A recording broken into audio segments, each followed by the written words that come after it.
Bonjour à tous et bienvenue dans cette nouvelle vidéo, je suis super content de vous retrouver. Alors comme vous avez pu le voir dans le titre, on se retrouve pour un sujet qui est super intéressant puisqu'il s'agit du journal de trading.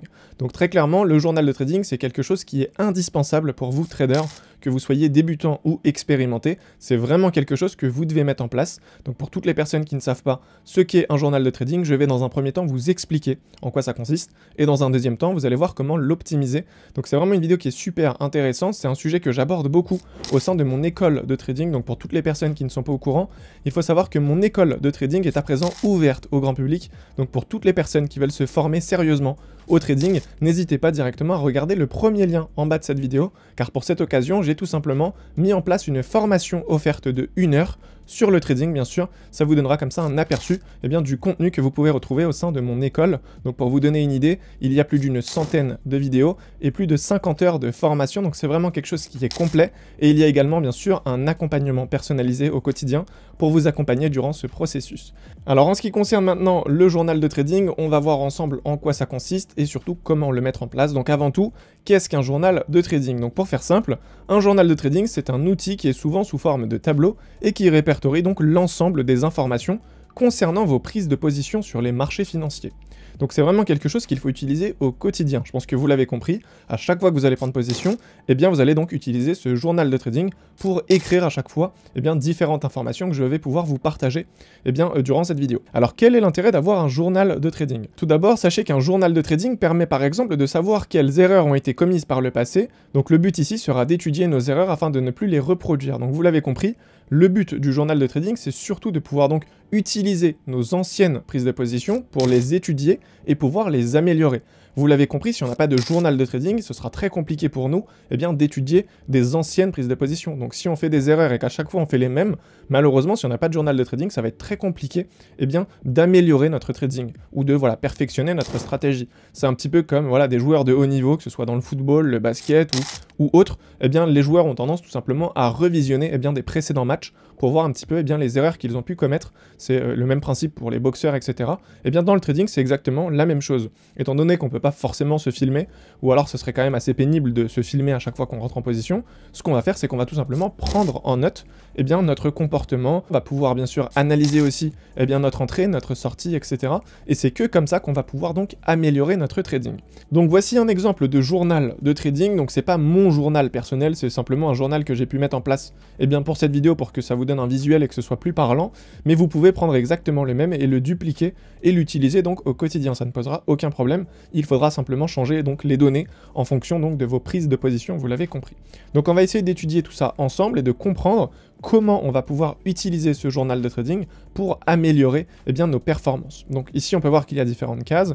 Donc il y a la date, l'heure, ensuite il y aura la paire, la semaine, si c'est un trade de retracement ou de continuation, si c'était un gain ou une perte, si on a donc acheté le marché ou si on a vendu, la performance qu'on a obtenue en termes de RR, le lot qu'on a utilisé, la psychologie, dans quel état d'esprit on était, une photo du coup avant la prise de position et une photo après la prise de position, la taille de notre stop loss et de notre TP, et un petit commentaire si c'est nécessaire. Donc en tout, j'ai tout simplement pu vous expliquer un petit peu comment on va pouvoir utiliser ce tableau. Donc je vais rentrer dans les détails et vous allez très vite comprendre en fait que c'est quelque chose qui est très pertinent et que vraiment c'est quelque chose qu'il faut mettre en place car c'est le seul moyen d'augmenter les performances et d'améliorer entre guillemets notre win rate. Donc là ici, la première chose à faire, ça va être de mettre le jour et l'heure. Pourquoi? Vous allez très vite comprendre qu'au fur et à mesure, il y a certains jours où vous avez plus de facilité. Alors je sais pas pourquoi, j'arriverai pas à vous l'expliquer, mais vous allez voir que parfois certaines personnes en début de semaine ont des meilleurs résultats qu'en fin de semaine. Donc là, si on prend cet exemple, on peut voir que le mardi, le jeudi, le mardi, là c'était des journées gagnantes. Le vendredi, malheureusement, c'était une journée où j'étais à BE. Le lundi, le mardi, j'étais en perte. Le mercredi, j'étais à BE. Le lundi, j'étais en perte. Mardi, jeudi. Voilà. Donc là, déjà, on peut voir que le jeudi, j'ai fait que des gains. Vous voyez? Ensuite, on peut voir que le mardi, j'ai fait 2 journées en positif, 3 journées en positif pour une journée en perte. Donc c'est une bonne journée. Le lundi, malheureusement, regardez, j'ai une perte ici, j'ai une perte ici, et j'ai pas eu de gain. Donc voilà, typiquement, le lundi, c'est pas pertinent, je devrais peut-être arrêter de trader. Ensuite, en ce qui concerne le mercredi, on peut voir que j'ai eu un BE ici, et c'est tout, j'ai pas eu d'autres positions. Donc en fait, on va réussir à filtrer nos prises de position. Si je vois que le lundi, j'ai beaucoup trop de pertes, je vais tout simplement essayer une semaine où je ne vais pas du tout trader le lundi. et je vais voir si mes résultats du coup sont mieux ou moins bien. Alors bien sûr, on va pas faire ce test sur une semaine, le but ça va être de le faire sur plusieurs mois pour vraiment voir sur du long terme si c'est quelque chose qui peut tenir. Donc ensuite, une fois qu'on a vu au niveau des jours, on peut également voir au niveau des horaires.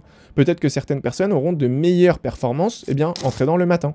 Il y a peut-être des personnes qui ont plus de facilité sur la session de Londres que sur la session de New York. Eh bien, qu'est-ce qu'on va faire? En fonction des résultats qu'on va obtenir, on va tout simplement pouvoir filtrer nos prises de position. Si je vois que durant la session de New York, je réalise que des pertes, je vais arrêter de trader durant la session de New York. C'est tout simplement parce qu'il y a peut-être trop de liquidité sur la session de New York ou le marché se comporte d'une manière différente. Donc, ce que je vais faire, c'est que je vais mettre en place un nouveau système dans lequel je vais arrêter de trader l'après-midi. Et au moins, je vais pouvoir donc améliorer mon win rate car je vais réaliser moins de pertes. Je pense que vous l'avez compris. Donc ça, c'est quelque chose qui est super important. Il faudra noter le jour, mais aussi l'horaire, donc les sessions de trading. Et moi, ce que je vous recommande d'ailleurs, c'est toujours d'utiliser les mêmes tranches horaires. Si vous tradez le matin entre, je sais pas, 8h et 10h, essayez de garder ça tous les jours, entre 8h et 10h. Ensuite, peut-être pendant une semaine, 2 semaines, essayez peut-être de trader, je sais pas, entre midi et 14h. Alors bien sûr, tout ça, ça va dépendre de votre emploi du temps. Mais ce que j'essaie de vous dire, c'est, en général, c'est plus pertinent de se fixer des horaires bien stricts et de toujours trader sur les mêmes horaires. Car le marché aura souvent tendance à réaliser les mêmes comportements. En général, pendant l'ouverture donc du marché de Londres, eh bien le Composite Man va venir récupérer la liquidité de la session asiatique. Donc ça, vous voyez, c'est quelque chose qui est similaire. Donc en règle générale, à chaque ouverture de la session de Londres, il y aura une prise de liquidité. Donc si on trade à chaque fois l'ouverture de Londres, on sait que potentiellement, le Composite Man va venir récupérer de la liquidité. Donc nous, on va se préparer et en fonction de ça, on va pouvoir donc analyser et mettre en place notre stratégie. Donc vous l'avez compris, c'est super intéressant. Ensuite, la deuxième chose, ça va être tout simplement la paire qu'on va trader. On va peut-être prendre un peu de recul et on va très vite comprendre que si on trade le GBP USD, eh bien on réalise beaucoup de pertes. En général, si on prend que sur de l'euro USD, on a beaucoup de gains. Eh bien qu'est-ce qu'on va faire? On va arrêter de trader le GBP USD et on va se focaliser uniquement sur l'euro USD. Encore une fois, c'est quelque chose qui va nous faire augmenter notre win rate, parce qu'on va réduire les pertes. Alors bien sûr, ça c'est des choses qu'il faut mettre en place et tester, parce qu'on peut pas le savoir. Peut-être qu'en arrêtant de trader le GBP, on n'aura pas de meilleures performances, tout simplement parce que sur le GBP, on a peut-être réalisé un profit ou deux, mais c'était des gros RR, donc ça nous a rattrapé tout le mois. Donc encore une fois, c'est quelque chose qu'il faut tester, et c'est uniquement comme ça qu'on pourra donc améliorer notre trading. Ensuite, on va également mettre si c'est un trade de retracement ou de continuation. Alors on va peut-être remarquer avec le temps que tous nos trades de continuation sont super pertinents, ils sont très intéressants, on a de très beaux RR. En revanche, en ce qui concerne les trades de retracement, eh bien on a de manière générale tendance à faire des BE ou tout simplement à réaliser une perte. Donc qu'est-ce qu'on va faire? On va arrêter de trader les retracements. C'est aussi simple que ça. Donc ensuite, on va mettre si c'est un gain ou une perte justement pour savoir eh bien, si les informations précédentes sont pertinentes. Si voilà, c'était un trade de continuation ou un retracement, j'aimerais quand même savoir si c'était un gain ou une perte, donc c'est super important.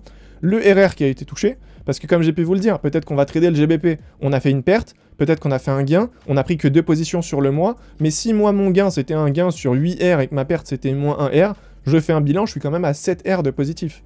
Donc c'est pas pertinent d'arrêter de trader le GBP, vous voyez. Donc c'est surtout très important aussi de mettre le RR qui a été réalisé, donc la performance que vous avez réalisée. Que ce soit négatif comme positif, il faut vraiment à chaque fois l'inscrire. Donc ensuite, il faudra également préciser la taille de l'eau, comme on peut le voir dans cet exemple donc à l'aide du tableau. Quand ma taille de l'eau est trop élevée ou elle est trop importante, j'ai souvent tendance donc à réaliser une perte. Donc pourquoi? Eh bien tout simplement parce que peut-être qu'au niveau de ma psychologie, j'ai du mal à gérer quand les montants sont trop élevés. Donc qu'est-ce que je vais faire? Je vais tout simplement utiliser des tailles de l'eau qui sont un peu plus faibles pour voir si réellement au niveau de ma psychologie ça va pouvoir m'aider.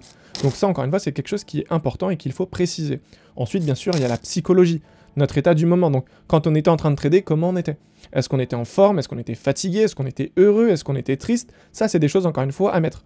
On peut le voir à l'aide encore une fois de ce tableau que quand j'étais fatigué, eh bien j'ai quand même réalisé 2 pertes. Alors que quand je suis en forme, j'ai quand même tendance à avoir de très belles performances. Donc qu'est-ce que je vais faire? Eh bien quand je suis fatigué ou que je me sens pas bien, je ne trade pas. C'est aussi simple que ça. Et encore une fois, ça va augmenter mon win rate. Donc ensuite, on va mettre une photo avant et une photo après. Ça, c'est super important, notamment au niveau donc de votre stratégie. Donc grâce à ces photos, vous pourrez à chaque fois revenir sur des précédentes positions et analyser du coup à nouveau le scénario qui était en cours. Donc vous l'avez compris, vous pouvez également donc préciser la taille du stop loss. Typiquement ici, on peut voir que quand la taille de mon stop loss en termes de pips est trop petit, eh bien tout simplement, j'ai du mal à gérer donc ma position et je sors en perte. Donc qu'est-ce que je vais faire? Eh bien, je vais prendre des stop loss qui sont un peu plus grands. En termes de pips, on peut voir que ici, quand je suis en moyenne aux alentours de 6-7 pips, eh bien j'ai regardé que des trades gagnants. En revanche, quand je suis tombé donc en dessous de 5 pips de stop loss, eh bien j'ai réalisé que des pertes. Donc forcément, je vais pouvoir ajuster tout ça et trader en conséquence. Et ensuite, je vais pouvoir mettre donc un petit commentaire sur ce qui s'est passé, s'il y avait par exemple une annonce économique, si le marché était volatile, peu volatile, s'il y a eu une récupération de liquidité, etc. Donc vous l'avez compris, le but ici va être tout simplement de mettre le maximum d'informations. Et c'est grâce à ces informations qu'on va pouvoir apporter du changement dans notre trading. Et vous l'avez compris, si on arrive à éliminer tout ce qui nous porte préjudice, comme là on a pu le voir par exemple, quand je trade en début de semaine, j'ai beaucoup de pertes, sur le GBP USD par exemple, j'ai beaucoup de pertes, quand je sais pas, je fais un trade de retracement, j'ai beaucoup de pertes, quand je suis fatigué, je fais beaucoup de pertes, et bien tout simplement quand on va mettre tout ça et qu'on va les enlever de notre trading, et bien forcément notre win rate va augmenter. Je pense que c'est logique. Aujourd'hui, si je vois que quand je suis fatigué, je réalise que des pertes, et bien tout simplement si je suis fatigué et que j'arrête de trader, potentiellement, c'est des gains que je vais pouvoir garder dans ma poche. Je pense que vous avez compris le principe, et c'est pour ça que c'est hyper important. Parce que c'est le seul moyen, concrètement, de voir, en fait, en temps réel, ce qui ne va pas dans notre trading.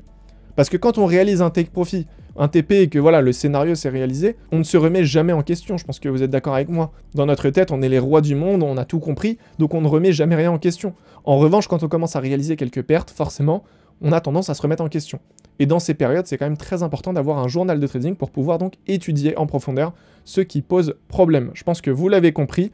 Alors si vous avez des questions sur le sujet, n'hésitez pas bien sûr à me les poser dans l'espace commentaire. Si vous voulez passer à l'étape supérieure, vous pouvez aussi rejoindre mon école de trading. Je serai vraiment ravi de pouvoir vous accompagner au quotidien. Quant à moi, je pense que j'ai pu faire le tour du sujet. Je vous souhaite à tous une excellente journée. Prenez soin de vous. Ciao.